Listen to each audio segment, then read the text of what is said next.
SSC CGS 2023 में पूछे गए क्वेश्चन को देखिए, हमारा 4 शिफ्ट का हमारा क्वेश्चन है। देखिए हमारा क्वेश्चन क्या कह रहा है कि द डिटेंशन मतलब गिरफ्तारी, जो गिरफ्तारी है इसने एराइज मतलब उठाया है टू मतलब दो डिस्टिंग मतलब अलग अलग बट लेकिन क्लोजली लिंक, लेकिन बहुत ही आपस में जुड़े हुए क्वेश्चंस मतलब सवालों को कह रहे हैं कि जो ये गिरफ्तारी हुई है, इस गिरफ्तारी ने दो अलग अलग लेकिन बहुत ही आपस में क्लोजली जुड़े हुए क्वेश्चंस को उठाया है। अब इसमें एरर की बात करें, पहली चीज़ तो आप ये रखिए, देखिए यहाँ जो अंडरलाइन पोर्शन या ब्रैकेट में जो वर्ड है ये हमारा राइट है कि रॉन्ग है, पहले ये देखना पड़ेगा। देखिए एराइज वर्ड आया है तो हमें पता है कि एराइज होता है वर्ब की फर्स्ट फॉर्म, ठीक, ये हो गया वर्ब की फर्स्ट फॉर्म। इसका सेकंड फॉर्म क्या होता है, ये होता है एरोस, और इसका थर्ड फॉर्म होता है वो होता है एराइजन। तो हमें पता है कि एराइज में ईडी तो लगता ही नहीं, जब ईडी लगता ही नहीं इसका मतलब एराइज यहाँ वर्ड क्या ये है यूज़ गलत किया गया है कि एराइज का सेकंड फॉर्म होता है एरोज और एराइजन होता है थर्ड फॉर्म। एराइज में ईडी लगता ही नहीं, जब ईडी लगता ही नहीं तो यहाँ लगाया गया है, तो इसका मतलब ये सेंटेंस इंप्रूवमेंट में जाएगा। नो इंप्रूवमेंट का सेंटेंस तो हमारा वैसे रिजेक्ट हो गया, ठीक। अब ये है कि जाएगा तो हम किस में ले जाएं।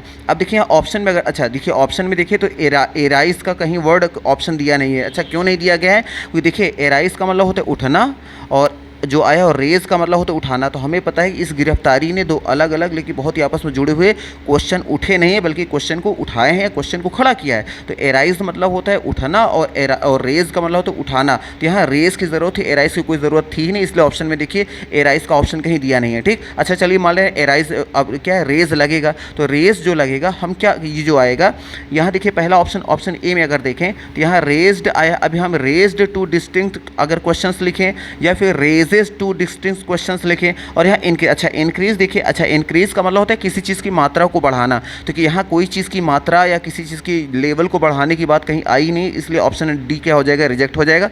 ऑप्शन में या तो आएगा रेज्ड, अगर पास्ट इंडेफिनिट बनाना है तो रेज्ड लिखना है, अगर प्रेजेंट इंडेफिनिट बनाना है तो रेजेस। अब ये क्वेश्चन है कि हम यहाँ प्रेजेंट इंडेफिनिट मान के चलें या पास्ट इंडेफिनिट मान के चलें, तो आगे देखेंगे सेंटेंस में। तो देखिए क्वेश्चन के पहले यहाँ क्या यूज़ किया गया है, लिंक्ड, और लिंक्ड क्या है, ये वर्ब की है सेकेंड फॉर्म। तो हमें पता है जब सेंटेंस हमारा आगे भी पास्ट इंडेफिनिट का सेंटेंस चल रहा है तो इसका मतलब ये घटना टोटली होगी पास्ट की, और जब पास्ट की होगी तो आगे की वर्ब भी किस में बनेगा, पास्ट में बनेगा। चूंकि एक वर्ब हमें वर्ब की सेकंड फॉर्म मिल गई, ये इंडिकेशन दे रहा है कि आगे का सेंटेंस भी हमारा पास्ट में होना चाहिए था, इसलिए प्रेजेंट इंडेफिनिट का सेंटेंस भी हमारा क्या हो जाएगा, रॉन्ग हो जाएगा। हमारा जो सेंटेंस होगा वो होगा ऑप्शन नंबर ए ही, हमारा ऑप्शन जो होगा वो राइट होगा। तो यहाँ ऑप्शन होना चाहिए रेज्ड टू डिस्टिंक्ट क्वेश्चंस होगा, तो हमारा सेंटेंस बनेगा the detention raised two distinct question but closely linked question. ये हमारा ऑप्शन राइट होगा, इसलिए ऑप्शन नंबर ए को यहाँ पे हम टिक कर देंगे।